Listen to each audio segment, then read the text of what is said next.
Sei pronto? Andiamo? Okay, so how do we get there? Ti porto io in giro. So far we have done London, Barcelona, Madrid. Today obviously we're here in wonderful Rome. Tomorrow we are off to Paris, I think. Maybe, I don't know. I just go where I'm told, and then back to London for some more work, and then New York, and then we're finished. And then you sleep. And then I sleep. But actually I have to get back to work, so no sleep.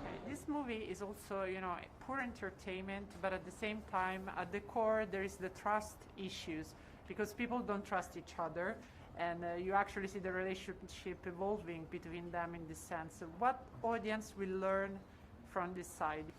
That's a great question and also a great observation. Uncharted, at the end of the day, is a really fun movie that's just, an entertaining action film. However, at the center of it is this theme of trust. It's interesting that you said that, that in the core of the movie is the non-trusting, which is, I think, and especially with everything that is happening in the world right now, with fake news and everything like that, we just stopped being citizens and where we became suspects. Everybody in the world now is a suspect of something. We don't know really what it is, but it's going on, it's in the air. There are many different interests in the movie. All of them are licit, including the villain. He is actually the one who has a right over that treasure because it belongs to his family for many years, for centuries. So, I should be the hero. I'm protecting my family, and the other characters actually are just stepping in the middle and just trying just to steal from me what is legitimately mine. So it's interesting when things are not flat, when things are not black and white, when they have different colors, and when it's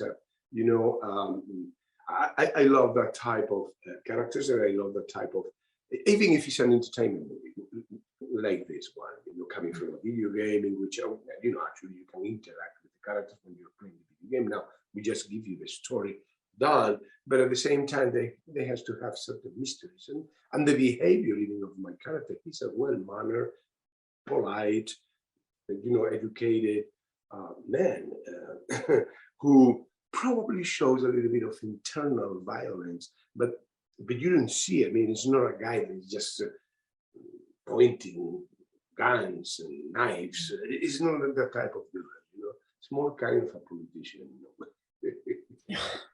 That's a good question. I feel like on one hand, it certainly might make people trust people less, because there are so many twists that happen amongst the characters, and like particularly with like Chloe, and every time you think Chloe's gonna.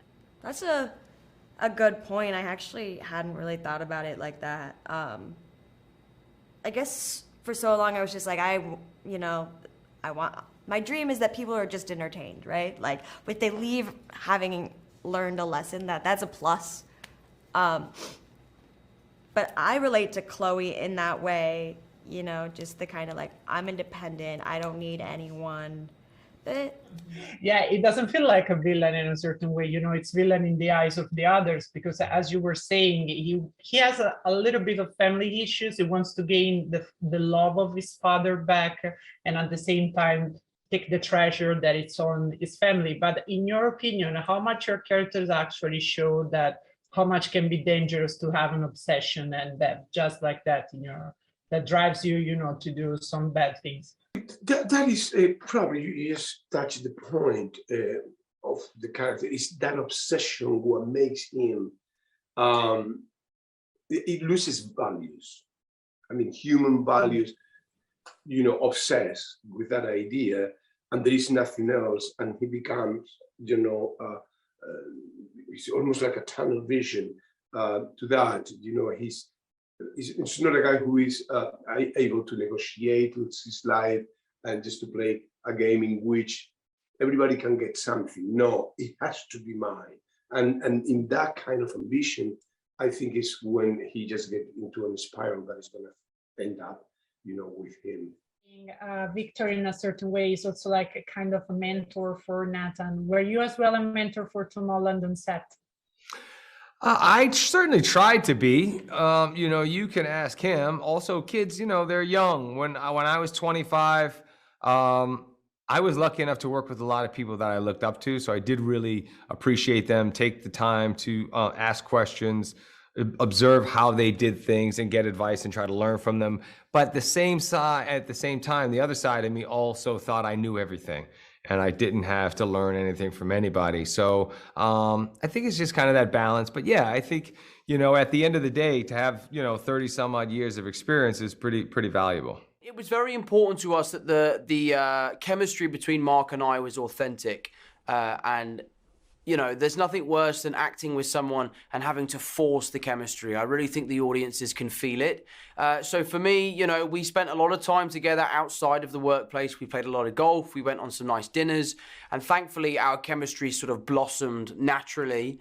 So a lot of the back and forth banter that you see in the film is all just kind of me and Mark giving each other, So we really enjoyed that aspect of our characters. And I think it really is what makes the movie what it is. Tom, alla fine ce l'abbiamo fatta. Dai.